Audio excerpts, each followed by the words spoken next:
This page is the cover of Nintendo Power Magazine, featuring Mario and Wario promoting Mario Party. There is also mention of Castlevania Part 2 and Game Boy strategies, including 4 titles and 26 pages. The next page is an advertisement for Nintendo Power Magazine. It features Link from The Legend of Zelda, surrounded by enemies. The advert mentions a subscription price of $19.95 a year, and promotional items such as a Zelda game pack, an official player's guide, and a Rockin' Game soundtrack CD. The advert also includes screenshots of Link performing sword fighting moves. This page is an advertisement for the Nintendo 64 game Mario Party. The ad features a group of friends, their legs and feet visible around a Nintendo 64 console, surrounded by empty pizza boxes and soda cans, creating a classic gaming party scene. The tagline is, "Eat, drink, and be Mario," promoting the game as an all-night bash with Nintendo characters battling on adventure boards. Screenshots of the game are shown below, and the ad ends with, "Get in or get out."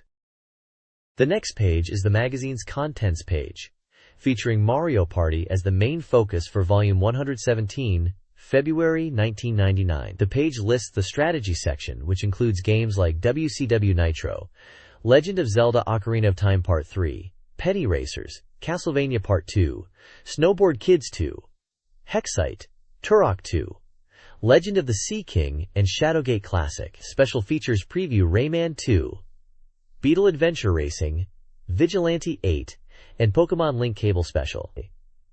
The Every Issue section lists regular columns, such as Player's Pulse, Classified Information, Counselor's Corner, Player's Poll Contest, Arena, Now Playing, Pack Watch, Next Issue, and a game list. The page features artwork of Mario Party characters, along with screenshots and game logos. This page is Player's Pulse, featuring letters and opinions from readers. Topics include differences in Zelda, Ocarina of Time versions, searching for Xenia in GoldenEye 007, and appreciation for the Zelda series. One reader expresses a strong love for Ocarina of Time, while another finds its 3D perspective annoying. There's a mention of hidden Mario characters in Ocarina of Time, and a discussion about a Star Fox 64 quote. A reader praises Nintendo Power's move towards a more adult audience, and another writes about a fairy in the TV commercial. Finally, a reader questions the existence of a town in Zelda 2. The page also includes a January code cover-up section, hinting at hidden codes within a Castlevania cover. This page presents the power charts for both Nintendo 64 and Game Boy games. It's noted that Pokémon has overtaken The Legend of Zelda, Link's Awakening in the Game Boy charts, causing some upset among readers. The top 3 Nintendo 64 games are The Legend of Zelda, Ocarina of Time, GoldenEye 007, and Banjo-Kazooie. The top 3 Game Boy games are Pokémon, The Legend of Zelda, Link's Awakening, and James Bond 007.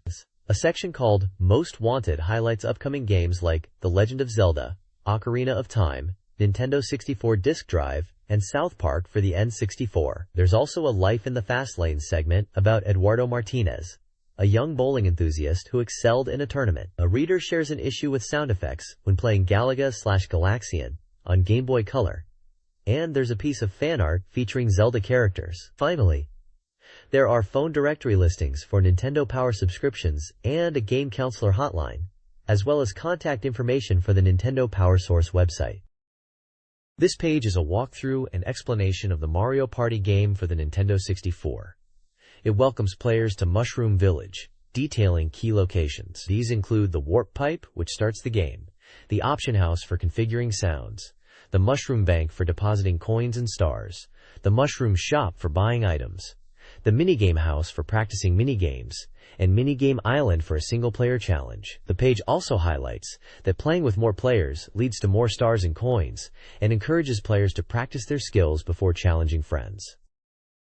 The next page dives deeper into the gameplay of Mario Party on the Nintendo 64. It explains the function of various blocks, such as plus, minus, speed, and slow blocks, which influence the number of coins a player gains or loses, or their movement speed. The page details other blocks like warp and event blocks that can change a player's position or trigger random events. It also covers lucky and casino boxes, which can significantly alter coin totals. The page describes the types of spaces on the game board, including blue and red, blue minigame, blue exclamation mark, blue mushroom, question mark, and red Bowser. It provides a description of the Mario's Rainbow Castle stage and the mechanics of Dronk's Jungle Adventure stage. Finally, it features a character guide that introduces Princess Peach, Mario, Donkey Kong, Luigi, Yoshi, and Wario. The page also includes tips such as chance time and checking your map. This page covers strategies for playing Mario Party on the Nintendo 64, highlighting various boards like Peach's Birthday Cake, Luigi's Engine Room, Yoshi's Tropical Island, and Wario's Battle Canyon. It gives tips for each board, such as collecting coins and using Bowser spaces to your advantage. The page also discusses minigame strategies, especially in 2vs2 games, and offers descriptions of minigame types like bonus, success, chance, 2-on-2, racing, point, and survival games, with explanations of how to win coins in each type. There are screenshots of each stage and minigames. This page is dedicated to Mario Party on the Nintendo 64. It details various 1vs3 and 4-player minigames. The 1vs3 minigames include Bash and Cash, Tug-O-War, Bowl Over, and Piranha's Pursuit, each offering unique challenges for the single player to win coins. The 4-player games such as Facelift, Skateboard Scamper, and Crazy Cutter encourages players to compete individually, with some requiring team efforts. It also lists other games like Pipe Maze, Paddle Battle, Balloon Burst, Mushroom Mix-Up, among others, giving a brief description of the goal and how to win. The next page is focused on one-player minigames in Mario Party on the Nintendo 64. It highlights several single-player minigames like Memory Match, Knock Block Tower, Limbo Dance, Slot Machine, and Pedal Power, explaining the goals and strategies for each. Additionally, it touches on other games such as Whack-A-Plant, Shell Game, Ghost Guess, Ground Pound, and Teetering Towers. A contest is advertised where participants can win a Nintendo 64, Mario Party game, extra controllers, and pizza/soft drink money. The page also includes the official contest rules and entry details. The page is rounded off with some of the characters from the game like DK, Yoshi, and Peach, and reminds you to enter the contest. This page is an advert for Vigilante 8 on the Nintendo 64. It features a modified green pickup truck with weaponry, with the tagline, "What kind of lunatic takes a camper on an auto combat run?" The advert highlights 4-player split-screen auto combat, over-the-top weapons and combo attack moves, quest, arcade, and multiplayer modes. It boasts 10 fully destructible hires battle arenas, 12 character-based muscle cars and trucks, and a bonus Super Dreamland 64 arena. There is an image of Beeswax, who is described as a beekeeper out for revenge, plus a quote from Nintendo Power calling Vigilante 8 a winner. The page also shows the game box art. The next page offers a preview of Rayman 2: The Great Escape. It delves into the game's classic action roots, maintaining side-scrolling sensibilities within a 3D environment. The game involves rescuing zoo prisoners and battling pirates, while preserving the frantic pace. The preview also highlights the character design of Rayman and his disconnected limbs. This page previews Rayman 2: The Great Escape, and highlights the diverse modes of transportation Rayman uses, including minecarts, water skis, and powder kegs. The game features levels where Rayman must dodge obstacles and enemies, like robotic pirates and gorilla pirates. The preview emphasizes the game's fast-paced platforming action and the quirky character design and some concept art, and suggests it will be a fun and replayable experience. The next page is a promotional piece for WCW Nitro on the Nintendo 64, criticizing its awkward controls compared to other wrestling games like WCW/NWO, Revenge, and World Tour. Despite its flaws, the game includes modes like Tournament, Exhibition, Exhibition Tag Team, 2-player versus, and Battle Royal. The page features screenshots of in-game action and character renders. This page details the signature moves for wrestlers in WCW Nitro on the Nintendo 64, a game noted for its challenging controls. It lists moves for characters like Scott Hall, Hollywood Hogan, Bret Hart, Jericho, Kevin Nash, Goldberg, Kurt Hennig, Lex Luger, The Giant, and Diamond Dallas Page, along with the button combinations required to execute them. The page includes screenshots and information about how and when to use these signature moves, as well as strategic tips for each wrestler. The page continues to analyze Goldberg's Gorilla Press Slam and Jericho's swinging head scissors with in-game screenshots and descriptions. This page features various WCW wrestlers like Raven, Rick Steiner, Saturn, Macho Man, Randy Savage, and Sting, detailing specific wrestling moves and their button combinations for the video game WCW Nitro on the Nintendo 64. It showcases their signature moves, provides short descriptions of each wrestler's style, and includes in-game screenshots of the moves. The page also features an advert for the new Game Boy Color, with the tagline, "More colorful than the food in the lunchroom." The next page is a collection of cheat codes and tips for several Nintendo 64 games. For Body Harvest, there are cheats for all weapons, mutant morphs, and big bugs. For Rush 2, there's a cheat menu update with codes for Killer Rats, Mass, Resurrect in Place/Tire Scaling, and Frame Scale/Game Timer. F-Zero X has a code to unlock all vehicles and tracks. Glover features a series of codes for various effects, like open portals, open levels, locate Garibs, and an all cheats off code. Finally, NBA Courtside provides a code to transform the left fielders into bug-eyed aliens. The next page is a cheat code compilation for various games. It features codes for NFL blitzes, including Invisible QB and Headless Team effects. There's a Nightmare Creatures code for unlimited lives and a stage select.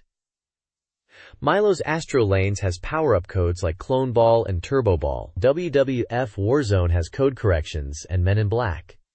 The series offers stage skip codes. Finally, there's a Pokemon Safari Zone cheat. This page is an article about Electronic Arts' new adventure racing game for the N64, featuring the VW New Beetle. It details how two power riders were invited to Vancouver, BC, to test the game. The riders found themselves in a beetle nightmare, crossing the Canadian border and encountering Stonehenge. The game is described as having 4 player battles, controller and rumble pack compatibility, and a focus on exploration. The Power Riders described the game as having interactive elements, like driving through trees, crashing through buildings, and finding hidden areas. They also mentioned pirate ships, casinos, and even Stonehenge appearing in the game. Scott and Levi, the Power Riders, share their experiences and some in-game dialogue. The next page details the attack of the 3D Beetles in Beetle Adventure Racing, where players race inside a large arena to collect ladybugs and power-ups that cause havoc for the opposing drivers. There is a sketch of the Need for Sleep hotel level, showcasing a car taking an elevator, crashing through glass, and performing a big jump, and commentary from Scott and Levi, who emphasize the game's realistic graphics and effects and the level of detail in the maps. The page also discusses the game's design by eCanada and how the 3D models were sent to Paradigm Entertainment for coding. This page spotlights Vigilante 8, a fast and furious 3D shooter set in the 70s where players control vigilantes battling against the Coyote terrorists. The game features tricked-out, 70s-style cars. The article highlights the inspiration behind the game, drawing from 70s TV shows like Charlie's Angels and the Dukes of Hazzard, and introduces the 8 default drivers, including Chassis Blue, John Torque, Houston 3, and Boogie. Players can choose a character and outfit their vehicle with various power-ups and weapons, with the power-ups regenerating. The radar screen assists in tracking enemies and power-ups. The game includes 1-player and 2-player cooperative quests, as well as 2, 3, and 4-player duels, and is compatible with both the expansion pack and the rumble pack. This page delves further into Vigilante 8, emphasizing it as a straightforward shooter, with a quest mode where you battle through stages and destroy foes. It notes the variety of gameplay based on character choice, with 11 stages and unique character access. Hidden characters and vehicles, including an alien with a special quest, add to the game's depth. Multiplayer modes include every driver for himself matches, team duels, and one-with-the-world battles. The article highlights the 70s-style rock soundtrack and smooth graphics, even with 4 players. It touches on the large stages and the game's ability to maintain a smooth frame rate, assisted by the N64 expansion pack, and it praises the funky atmosphere and character design, setting it apart from typical shooters.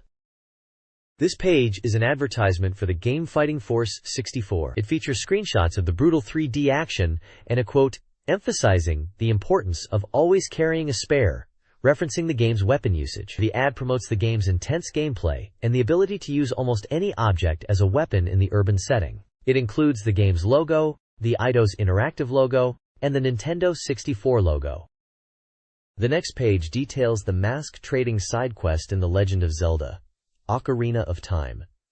It focuses on 3 early masks: the Keaton Mask, the Skull Mask, and the Spooky Mask. The guide explains how to acquire each mask from the Happy Mask shop, and which characters in Kakariko Village and the Lost Woods to sell them to, along with a map of where to find them. The page includes screenshots of Link interacting with these characters, and instructions on how to make a profit from the mask trades. This page continues discussing the mask trading side quest in The Legend of Zelda: Ocarina of Time. It covers the bunny hood, which can be sold to a jogger, and the Mask of Truth, which allows Link to communicate with Gossip Stones. The page also discusses the Goron, Zora, and Gerudo masks. It then moves on to the trading game, detailing the steps to obtain Bigoron's sword. It starts with obtaining the pocket egg from the Kuko woman in Kakariko Village, then delivering Kojiro to her brother in the Lost Woods, and finally getting the odd mushroom to the old hag in the Kakariko potion shop. The page includes maps and screenshots to guide players through these trades. The next page details the steps required to obtain Bigoron's sword in The Legend of Zelda: Ocarina of Time. It starts with delivering an odd potion to a Kokiri girl in the Lost Woods, where she will give you a poacher's saw. This saw is then delivered to the master craftsman in Gerudo's Valley. To continue trading, you'll need the long shot, which you will find in the Water Temple. In exchange for the saw, you receive a broken Goron sword that needs to be delivered to Bigoron atop Death Mountain. However, first, you must deliver Bigoron's prescription to King Zora in Zora's domain. The page offers maps and screenshots to guide players through these exchanges. This page provides a walkthrough on how to obtain Bigoron's sword in The Legend of Zelda: Ocarina of Time. Continuing from the previous page, the steps include delivering the eyeball frog to the doctor in Lake Hycelia to get eye drops, delivering those eye drops to Bigoron on Death Mountain, and then turning in a claim check to Bigoron after 3 in-game days. The page offers maps and screenshots to guide players through the exchanges and emphasizes the sword's increased power. The next page is a look at the arcade game Rampage 2, featuring the Retro Mags logo. It includes performance details for the Konami Cobra arcade system board, and mentions other driving games like Cruisin' the World, San Francisco Rush, and Sega's Touring Car. The page also includes a small snippet about Aristo International and their plans for arcade games, noting their upcoming football and hockey games, as well as a tabletop version of Pong. This page covers Penny Racers for the Nintendo 64. It explains the settings and how to customize your racer, highlighting options for the engine, body, tires, brakes, suspension, armor, extra items, and special abilities. The page details game mechanics like the take and swap options for snagging items from opponents, as well as special upgrades. The country track is showcased as an easy option for gathering accessories. Suggested settings include top speed and street tires. Additionally, race classification is explained, with points awarded based on finishing positions. The Konami Cobra arcade system board is mentioned, along with other driving games like Cruisin' the World, San Francisco Rush, and Sega's Touring Car. The page also includes a small snippet about Aristo International and their plans for arcade games, noting their upcoming football and hockey games, as well as a tabletop version of Pong. The next page features various tracks in Penny Racers for the Nintendo 64, providing suggested settings for each. Tracks include lakeside, harbor, mountain, caves, ruins, volcano, alpine, and ice. It also details how to build your own track, touching on on-road/off-road, circuit/stage track, and edit track options. The page ends with a call to action for readers to design a Penny Racer car. This page promotes a Penny Racers design contest, where entrants can win the chance to have their design turned into a real model. The contest is judged by Nintendo Power and Blue Box, with the grand prize being a real Penny Racer model built by Blue Box. 10 second prize winners will receive HQ's Penny Racers for N64. To enter, one must paint, sketch, or print their Penny Racer design and send it to the listed address. In addition, the page advertises Snowboard Kids 2, highlighting the improved multiplayer mode, new control interface, Dragon Board, power-ups, and varied terrains like underwater, uphill, and outer space. The next page is dedicated to Castlevania for the Nintendo 64, specifically Part 2 of the coverage. It features tips and tricks for the game, focusing on Reinhardt and Carrie, the 2 playable characters, and their unique abilities. It advises powering up Carrie's magic as quickly as possible, and highlights the importance of collecting items and special weapons. There are details about Villa Redux, including a map, and notes on saving the game and speaking with Rosa. The article also touches on Renan's contract and lists the costs of various items. Screenshots and character portraits are included as well. This page continues the Castlevania 64 coverage, focusing on navigating the garden maze. It details how to get the key to the archives by speaking to Rosa and Vincent, and finding holy water. There are tips for dealing with Frankenstein and rabid dogs using holy water, and guidance on following Malice through the maze. The page includes a map of the garden maze with Malice's path, instructions for opening the copper door, and entering the crypt. Finally, it provides advice for battling the 2 hungry vampires in the crypt, and finding a hidden passage.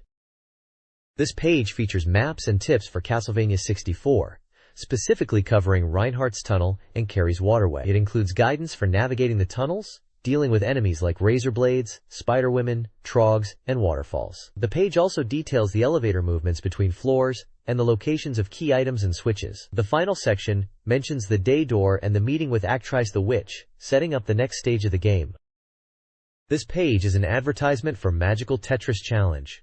It highlights the game's addictive nature and features beloved Disney characters like Mickey, Minnie, Goofy, and Donald. The ad mentions different storylines, the ability to play as various characters, and battles against villains such as Pete, Weasel, and the Big Bad Wolf. It also notes the 2 game modes, Magical Tetris and Classic Up/Down Tetris. The ad promotes the Nintendo 64 version of the game and includes the Capcom logo and website. The next page of the magazine focuses on Snowboard Kids 2. It features an introduction to the game, mentioning new characters and surprises, alongside screenshots of the different snowboarding courses, Sunny Mountain, Turtle Island, and Jingletown. The page describes the gameplay, including performing tricks, earning money, and buying weapons. There are also descriptions for the characters Slash and Linda. It also explains Shop Till You Drop and a slick ride. It also explains how completing story mode opens up expert mode and unlocks special boards. This page gives details of some courses in Snowboard Kids 2, with tips and tricks to tackle them. The courses include Jingle All the Way, which involves bombing a frosty foe, and Wendy's House, where players can use frying pans. It also covers Crazy Jungle, with advice to take the right fork, Egging You On, where the player has to race against a dragon, Linda's Castle, which involves huge jumps and a faster route to the left of the fountain, and Starlight Highway, with advice to use the shortcut hole. The characters Jam and Nancy are also mentioned. The next page details tests of skill in Snowboard Kids 2, providing insights into the trick game, Shoot Cross, and Speed Cross. The trick game is about earning 300 coins and reaching the finish line, focusing on combos on ramps and jumps. Accuracy is key in Shoot Cross, where players must shoot newspapers into mailboxes. Speed Cross requires players to race against the clock to reach school, noting that speed-boosting items may backfire. It also introduces hidden characters, Mr. Penguin, Damien, and Mr. Dog, explaining how to unlock them through story mode and skill tests.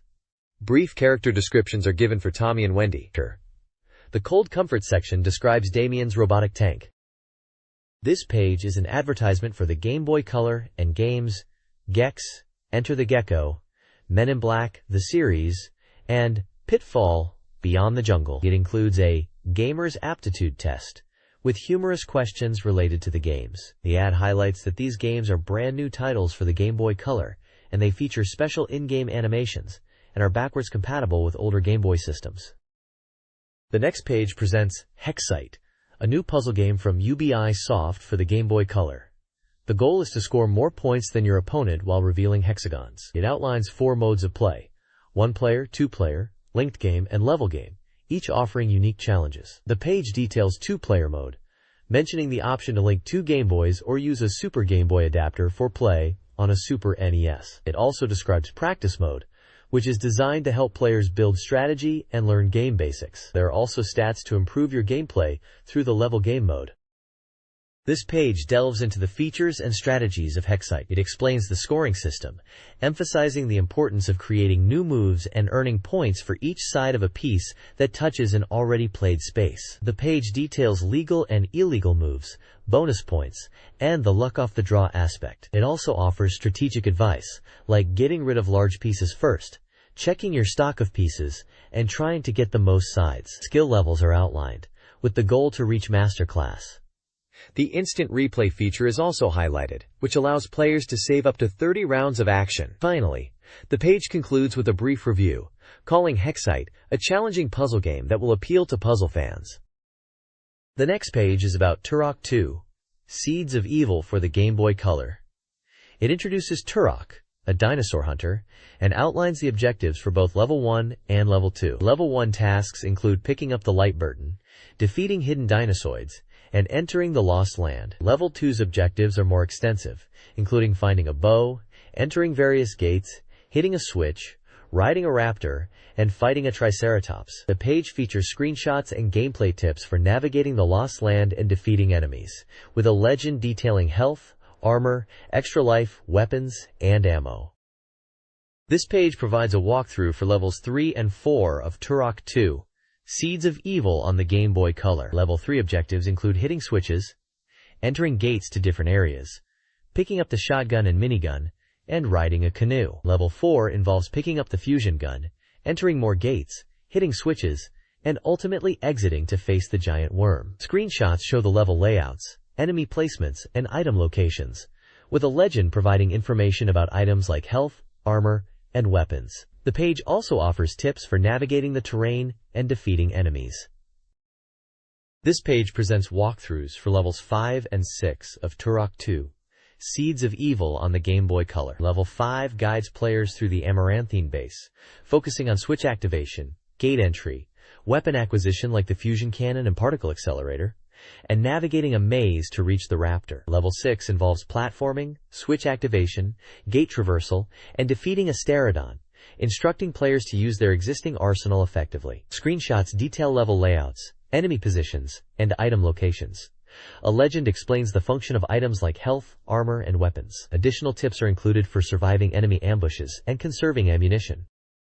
The next page provides walkthroughs for levels 7 and 8 of Turok 2, Seeds of Evil on the Game Boy Color. Level 7 focuses on riding a pterodactyl to various areas, navigating gates, and picking up the fusion cannon and particle accelerator. The walkthrough details enemy encounters, such as wasps, and offers tips for traversing watery sections and crawling through caves. Level 8 involves entering gates, navigating the Amaranthine base, and defeating Perlin. The guide includes strategies for long jumps, utilizing weapons, and dealing with specific enemies like bats, and shows the locations of weapons and bonus items. A legend provides details on the function of items like health, armor, and weapons. This page is an advertisement for Pokemon on the Game Boy, promoting the idea of connecting with friends to collect all the Pokemon. It features two boys, one using Pokemon Red and the other Pokemon Blue, linked together, with the tagline, "Get connected and collect them all." The next page covers Legend of the Sea King GB, describing it as a salty version of Legend of the River King GB. It discusses the game's features like boats, trolling, and a virtual aquarium, highlighting the importance of tackles such as rods, lures, and bait, and explaining different fishing techniques and rod types. It also mentions the need to eat to maintain energy for fishing.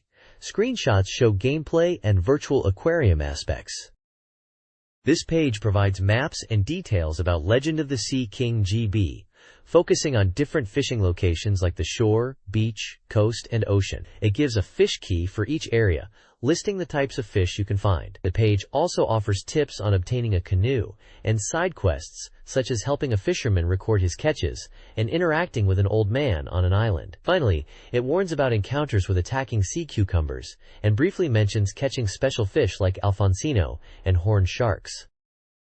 This page presents info on Legend of the Sea King GB, with a Catch 56 Species of Fish chart detailing bait, lures, and flies for various fish. It includes a descent of mackerel diagram, explaining the game's virtual aquarium mode where fish evolve based on watch points. There's also info on combining fish using the GameLink cable to create new species, or trading fish with other players. The next page is titled Counselor's Corner and features two games, Star Wars, Rogue Squadron, and The Legend of Zelda, Ocarina of Time. For Rogue Squadron, it tells you where to find the advanced blasters in the Battle Above Talarian mission. It also explains how to replenish shields by either waiting, shooting down enemy ground troops, and using some game engine mechanics. For Ocarina of Time, it tells you where to find the long shot in the water temple, and how to carry more rupees by collecting Sculptula tokens and visiting the House of Sculptula.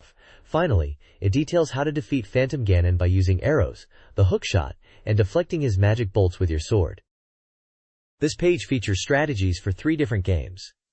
First, Super Metroid, where it explains how to use the Totori creatures in Meridia to reach an energy tank. Then, it discusses how to defeat the Phantoon boss using super missiles and charge beams, and how to escape from Norfair after beating Ridley by locating a hidden entrance in the wall. The second game is Pocket Bomberman, where it advises players on defeating the Torrent boss by using remote controller bombs, and how to bomb Babylon, another boss, using a similar strategy and avoiding its attacks. Finally, there is a Q and A section called Q and A Fast Facts, with tips for the games Quest 64, IS-98, and Donkey Kong Country 2. Diddy's Kong Quest, with information on magic levels, best teams, the number of endings, and maximum percentage. The next page is a promotional contest by Nintendo Power for the game Battle Tanks 2. It offers the chance to win a ride in a real tank, visit the 3Do headquarters in California, appear in Battle Tanks 2 with friends, and win a copy of the game for the N64. Second prizes include a remote control Battle Tanks tank for your 64, and third prizes are Nintendo Power t-shirts. The page contains official contest rules and entry instructions to be sent in by March 1, 1999, to Nintendo Power to enter the competition. This page from Nintendo Power focuses on Pokemon Game Link Special, providing tips and suggestions for Pokemon tournaments using the Game Link cable. It details ground rules for duels, like selecting Pokemon between levels 50 and 55, and specific rules for moves like Sleep. Many ways to play are suggested, including season play and the option to trade Pokemon. It also suggests various tournament themes, such as Survival of the Fittest, Land, Sea, and Air, and Civil War. Additionally, it discusses exotic Pokemon specimens and their availability in red and blue versions, as well as Pokemon that only evolve after trading. The page encourages trainers to visit the Cable Club in Pokemon centers to trade and duel.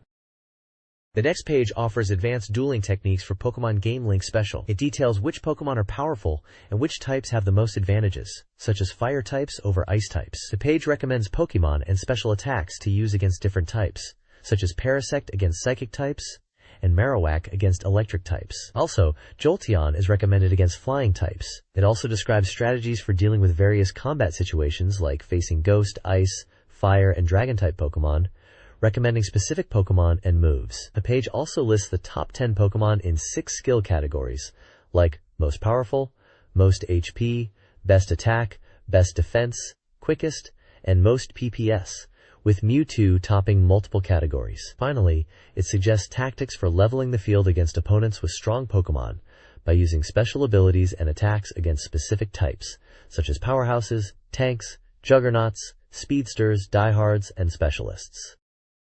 This page discusses team-building tactics for Pokemon Game Link Special, recommending different Pokemon teams such as the Rookie Team, the Goon Squad, PokeSWAT, and the Veterans. It also gives advice on how to react during battles and using your starter Pokemon as a scout. The page details a trading trick to clone powerful Pokemon but warns that another Pokemon involved in the trade will disappear. It also lists the badges required to control Pokemon at certain levels, providing the location to obtain each badge.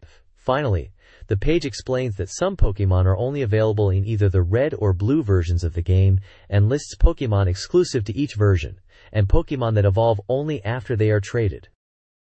This page delves into the mechanics of Shadowgate Classic on the Game Boy Color, providing essential survival tips. It explains how to navigate Castle Shadowgate using in-game commands, interact with the environment, and manage inventory. The page emphasizes the importance of collecting keys and torches to progress through the game. The goal of the game is to defeat the Warlock Lord and Behemoth. It includes screenshots of gameplay, showing elements like the view window, inventory, and action commands. The next page is a detailed map of Castle Shadowgate with a travel guide. It offers tips for entering the castle, including the need for keys, magic, and armor. The page provides descriptions for various locations, such as the main hall, the ancient book room, and the Eeper chamber, with guidance on how to navigate challenges and defeat enemies like the Wraith. It highlights the importance of using key items and spells like Eepor to progress. It includes screenshots and explanations on where to find items like keys, a sword, and torches, and how to use them to overcome obstacles. The next page is a guide to the Castle Keep in Shadowgate Classic. It provides strategies and tips for navigating various rooms and challenges, including obtaining a torch from the Ice Crystal Room and using the orb on the Frozen Pond to get the Skeleton Key. The guide details how to deal with enemies like the Mummy, Fire Drakes, and Cyclops, as well as puzzle solving involving mirrors and colored gems. It also mentions how to deal with the Troll Bridge, including the use of the spear. The page provides step-by-step instructions with screenshots for each location, highlighting the importance of key items and spells. This page provides a detailed walkthrough for Shadowgate Classic, focusing on the later parts of the game. It guides players through areas like the laboratory, garden, observatory, and throne room, giving hints on how to acquire essential items and overcome obstacles. It also covers specific tasks, such as solving the Sphinx's riddles, battling the Wyvern, and dealing with the gargoyles. The walkthrough includes instructions on using spells and relics, and ultimately assembling the sacred weapon to defeat the Warlock and the Behemoth. The next page is part of the Arena section, featuring the challenges related to The Legend of Zelda, Ocarina of Time, Star Wars, Rogue Squadron, and The Legend of Zelda, Link's Awakening DX. There's a quiz testing the player's knowledge of Ocarina of Time, and also known as, quiz that disguises video game names. There is also a scoreboard of high scores for Nagano Winter Olympics, 98, Star Fox 64, James Bond 007, and Yoshi's Story. Lastly, it has a hidden location for a mask in Ocarina of Time. This page features reviews of 3 N64 games. First up is Castlevania, praised for its graphics and atmosphere. Reviewers noted some control issues. Next is Mario Party, described as colorful and fun, with a variety of bonus games. Reviewers highlighted the multiplayer aspect, and some found the single-player tedious. Finally, there's Snowboard Kids 2, an improvement over the original, with colorful graphics and fun gameplay. Reviewers enjoyed the one-player mode and multiplayer laughs. Each review includes scores for graphics, play control, game design, satisfaction, and sound, culminating in an overall rating out of 10. This page features 4 Game Boy Color game reviews. Penny Racers for the N64, where the cars are cartoony with a clean appearance, but the menu screens are difficult. Upgrades are key to the game.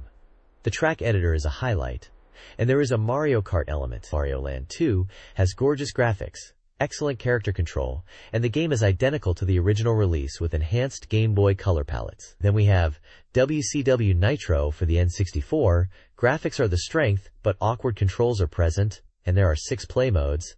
And lastly, Shadowgate Classic for Game Boy Color, which is an NES classic with a facelift. The next page includes reviews for 3 Game Boy Color games. Hexite, which is a puzzle game, where reviewers appreciate the spatial problem solving, but find the graphics too simple and the music uninspired. Turok 2, Seeds of Evil, where reviewers praise the graphics on the smaller screen. It is an action game and fun to play, but some reviewers find the level design and weapon selection awkward. Finally, Legend of the Sea King, which is a RPG fishing game. Reviewers are impressed with the amount of control and strategy, but some find the music repetitive. The page also includes a section on the evaluators of the magazine. The game designers include people like Andy, Armand, Dan, Ed, Henry, Jason, Paul, Scott, Sanja, and Todd. The next page focuses on 2 games. First, Super Mario Bros., which is being re-released on Game Boy Color. The article talks about the history of the game and its impact on the video game industry, highlighting how it was one of the defining games of the NES era and how Mario became a household name. Then an article on the new Tetris for the N64, discussing new features like 4-player mode and Wonders of the World. The Wonders of the World mode allows players to build 3D replicas of famous structures as they score points. The article also mentions the ability to save lines on a controller pack and a new garbage system in multiplayer. This page previews 3 upcoming 64 games under the Pack Play section. Duke Nukem 0 Hour lets players control Duke from a third-person perspective and features multiplayer options in different game types and settings. California Speed is an arcade-style racer with various vehicles and tracks. Lastly, Mario Golf is slated to include multiple characters and courses with different game modes, allowing for multiplayer. The preview aims to highlight the unique features of each game, with screenshots of the games also. The next page features Pack Peaks, highlighting breaking news in the gaming world. EA Sports is releasing Triple Play 2000 for 64, promising updated features, better graphics, and Rumble Pack compatibility. Interplay is bringing Caesar's Palace 2 and a new surfing game, Wicked Surfing, to Game Boy Color. The page also covers Chameleon Twist 2 for Game Boy Color, with improved graphics. There is a mention of Snowspeeder, a skiing and snowboarding game. Airborne USA is also on its way. The Coming Soon section previews Beetle Adventure Racing, Rayman 2, NHL Blades of Steel, Vrally, Jet Force Gemini, and Bomberman 3. The Release Forecast section lists upcoming Nintendo 64 and Game Boy Color games with their expected release timeframes. This page is an advertisement for Nintendo Power's Fix-It service. It features characters from The Legend of Zelda and Banjo-Kazooie alongside promotional images for official players' guides for Banjo-Kazooie, Pokémon, and The Legend of Zelda. Ocarina of Time. It advertises system repair services for Nintendo consoles with a phone number to call, highlighting express service options, and a power swap program. The Nintendo Entertainment System, Super Nintendo Entertainment System, Nintendo 64, and Game Boy Color are shown with price points for repair. The ad encourages viewers to call Nintendo Power for their system repair needs. It also mentions the upcoming Star Wars Rogue Squadron Player's Guide. The next page is a preview of upcoming content in Volume 118, March 1999. It highlights Tonic Trouble, where you guide a cosmic custodian through a 3D adventure, with cleaning tips for mopping up the planet. Also featured is Vigilante 8, with strategies for multiplayer action on the N64. Duke Nukem 0 Hour is also previewed with details on the wisecracking hero and strategies. There's also a section about the Power Awards, where readers can vote for the best games of 1998. The page features a list of N64 and Game Boy releases to consider. Additionally, it promotes penny racers for the N64, kart racing at its best with body styles, and track editor for courses, upgrades, modifications, and weapons.